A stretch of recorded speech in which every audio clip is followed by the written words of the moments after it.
ನಮಸ್ಕಾರ ಸ್ನೇಹಿತರೆ, ಭಕ್ತಿ ವೈಭವ ಯೂಟ್ಯೂಬ್ ಚಾನಲ್ಗೆ ತಮಗೆಲ್ಲರಿಗೂ ಸುಸ್ವಾಗತ. ಸ್ನೇಹಿತರೆ, ನರದೃಷ್ಟಿಗೆ ಮರನೇ ಕಡಿದು ಹೋಗುತ್ತೆ. ಹಾಗೆ ನರದೃಷ್ಟಿ ತಮ್ಮ ಜೀವನವನ್ನು ಕೂಡ ಹಾಳು ಮಾಡಿಬಿಡುತ್ತೆ.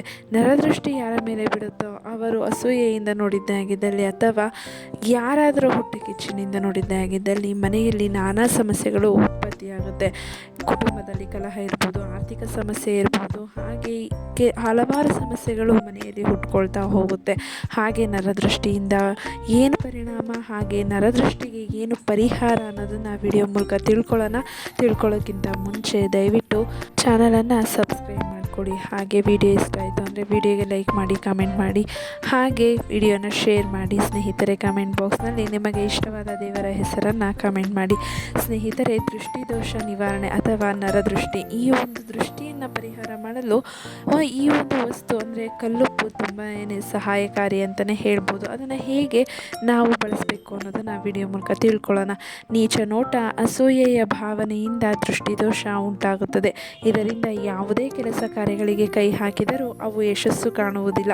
ಅಂಥ ಸಮಯದಲ್ಲಿ ಬಲ್ಲವರಿಂದ ದೃಷ್ಟಿದೋಷವನ್ನು ನಿವಾರಿಸಿಕೊಳ್ಳುವುದೇ ಸೂಕ್ತ. ಹಾಗಾದರೆ ದೃಷ್ಟಿದೋಷ ನಿವಾರಣೆ ಮಾಡಿಕೊಳ್ಳೋದು ಹೇಗೆ, ಇದಕ್ಕೆ ಕಲ್ಲುಪ್ಪನ್ನು ಹೇಗೆ ಬಳಸಬೇಕು ಅನ್ನೋದನ್ನು ನೋಡೋದಾದರೆ, ನರದೃಷ್ಟಿಗೆ ಕಲ್ಲು ಕೂಡ ಸಿಡಿದು ಚೂರಾಗುತ್ತದೆ ಎಂಬ ಮಾತನ್ನು ನೀವು ಕೇಳಿರಬಹುದು.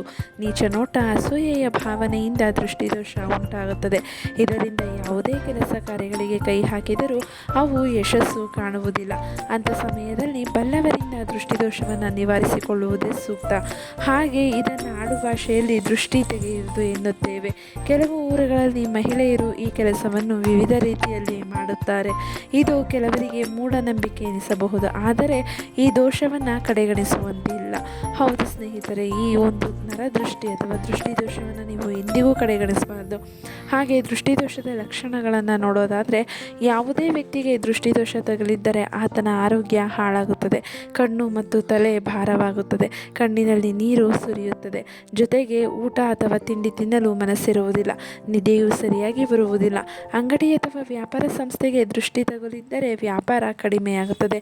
ಮನೆಗೆ ದೃಷ್ಟಿ ತಗುಲಿದಾಗ ಗೋಡೆಗಳಿಗೆ ಬಿರುಕು ಕಾಣಿಸಿಕೊಳ್ಳುತ್ತವೆ. ಗಿಡ ಮರಗಳಿಗೆ ದೃಷ್ಟಿದೋಷ ತಗುಲಿದಾಗ ಅವು ಒಣಗಲು ಪ್ರಾರಂಭಿಸುತ್ತವೆ. ಕೆಲವೊಮ್ಮೆ ಫಸಲು ಕೂಡ ನಿಂತು ಹೋಗಬಹುದು. ಚಿಕ್ಕ ಮಕ್ಕಳಿಗೆ ದೃಷ್ಟಿ ದೋಷ ಆದರೆ ದಿನಪೂರ್ತಿ ಅಳುವುದು, ವಾಂತಿ ಇನ್ನಿತರ ಲಕ್ಷಣಗಳು ಕಾಣಿಸಿಕೊಳ್ಳುತ್ತೆ ಅಂತಲೇ ಹೇಳ್ತಿದ್ದಾರೆ. ಹಾಗೆ ಇದಕ್ಕೆ ಪರಿಹಾರ ನೋಡೋದಾದರೆ, ಮನೆಯಲ್ಲಿಯೇ ಕಲ್ಲು ಉಪ್ಪನ್ನು ಬಳಸಿಕೊಂಡು ದೃಷ್ಟಿದೋಷದಿಂದ ಮುಕ್ತಿಯನ್ನು ಪಡೆದುಕೊಳ್ಳಬಹುದು. ಹೊರಗೆ ಹೋಗಿ ಬಂದ ಸಂದರ್ಭದಲ್ಲಿ ಒಂದು ಗಾಜಿನ ಲೋಟಕ್ಕೆ ನೀರನ್ನು ಹಾಕಿ ಅದಕ್ಕೆ 2 ಚಮಚ ಕಲ್ಲು ಉಪ್ಪನ್ನು ಸೇರಿಸಿ, ಅದಾದ ನಂತರ ನಿಮ್ಮ ಅಜ್ಜಿ ಅಥವಾ ಅಮ್ಮನ ಹತ್ತಿರ ಕೊಟ್ಟು ಅದನ್ನು ಎಡಗೈಯಲ್ಲಿ ಇಟ್ಟುಕೊಂಡು 7 ಬಾರಿ ತಲೆಯಿಂದ ಕಾಲಿನವರೆಗೆ ನಿವಾಳಿಸಿ ಬಳಿಕ ಅದನ್ನು 3 ದಾರಿ ಕೊಡುವಲ್ಲಿ ಇಲ್ಲವಾದಲ್ಲಿ ನಿಮ್ಮ ಮನೆಯ ಸಿಂಕ್ನಲ್ಲಿ ಚೆಲ್ಲಿರಿ. ಇದರಿಂದ ದೃಷ್ಟಿದೋಷ, ಶತ್ರುಬಾಧೆ ಇದ್ದಲ್ಲಿ ನಿವಾರಣೆಯಾಗುತ್ತೆ ಅಂತಲೇ ಹೇಳ್ಬೋದು. ಸ್ನೇಹಿತರೆ, ಈ ಒಂದು ದೃಷ್ಟಿದೋಷಕ್ಕೆ ಸುಲಭ ಪರಿಹಾರ ಅಂದರೆ ಉಪ್ಪನ್ನು ನೀವು ಈ ರೀತಿ ಬಳಸ್ಕೊಂಡಿದ್ದಾಗಿದ್ದಲ್ಲಿ ನಿಮಗೆ ಆಗಿರುವಂತಹ ದೃಷ್ಟಿದೋಷ ಅಥವಾ ನರದೃಷ್ಟಿ ನಿವಾರಣೆ ಆಗುತ್ತೆ ಅಂತಲೇ ಹೇಳ್ತಿದ್ದಾರೆ. ಯಾರಿಗೆಲ್ಲ ನಿಮ್ಮ ಮನೆಯಲ್ಲಿ ಅಥವಾ ನಿಮ್ಮ ಅಕ್ಕಪಕ್ಕ ಯಾರಿಗೆಲ್ಲ ದೃಷ್ಟಿದೋಷ ಆಗಿದೆಯೋ ಅವರು ಈ ಒಂದು ಕಲ್ಲುಪ್ಪನ್ನು ಬಳಸಿಕೊಂಡು ನೀವು ದೃಷ್ಟಿಯನ್ನು ತೆಗೆದುಕೊಳ್ಳಬಹುದು. ನಿಮ್ಮ ಅಮ್ಮ ಅಥವಾ ಅಜ್ಜಿ ಕೈಯಲ್ಲಿ ಕೊಟ್ಟು ನೀವು 7 ಬಾರಿ ತಲೆಯಿಂದ ಕಾಲಿನವರೆಗೆ ನಿವಾಳಿಸಿ ಬಳಿಕ ಅದನ್ನು 3 ದಾರಿ ಕೂಡುವಲ್ಲಿ ಅಥವಾ ನಿಮ್ಮ ಮನೆಯ ಸಿಂಕ್ನಲ್ಲಿ ಚೆಲ್ಲಿದ್ರೆ ನಕಾರಾತ್ಮಕ ಶಕ್ತಿನೂ ಹೋಗುತ್ತೆ. ಹಾಗೆ ಯಾವುದೇ ರೀತಿಯ ದೃಷ್ಟಿದೋಷ ಆಗಿದ್ರೂ ಹೋಗಿ ಮನೆಯಲ್ಲಿ ಸಂತೋಷ, ಸುಖ, ಸಮೃದ್ಧಿ ನೆಲೆಗೊಳ್ಳುತ್ತೆ ಅಂತಲೇ ಹೇಳ್ಬೋದು. ಕುಟುಂಬದಲ್ಲಿನ ಕಲಹ ನಿವಾರಣೆ ಆಗುತ್ತೆ. ಆರ್ಥಿಕ ಸಂಕಷ್ಟ ನಿವಾರಣೆ ಆಗುತ್ತೆ. ಹಾಗೆ ನೀವು ಅಂದುಕೊಂಡಿದ್ದ ಕಾರ್ಯದಲ್ಲಿ ಯಶಸ್ಸು ಕೂಡ ಸಿಗುತ್ತೆ ಅಂತ ವಿಡಿಯೋ ಮೂಲಕ ತಿಳಿಸ್ತಾ ಇದ್ದೀನಿ. ಸ್ನೇಹಿತರೆ, ಈ ವಿಡಿಯೋ ಹಾಗೆ ಈ ಮಾಹಿತಿ ಇಷ್ಟ ಆಗಿದೆ ಅಂತ ಅಂದ್ಕೊತೀನಿ. ಇಷ್ಟ ಆಗಿದ್ದರೆ ವಿಡಿಯೋಗೆ ಲೈಕ್ ಮಾಡಿ, ಶೇರ್ ಮಾಡಿ, ಕಮೆಂಟ್ ಮಾಡಿ. ಹಾಗೆ ದಯವಿಟ್ಟು ಚಾನಲನ್ನು ಸಬ್ಸ್ಕ್ರೈಬ್ ಮಾಡಿಕೊಳ್ಳಿ. ವಿಡಿಯೋ ವೀಕ್ಷಿಸಿದ್ದಕ್ಕಾಗಿ ಧನ್ಯವಾದಗಳು.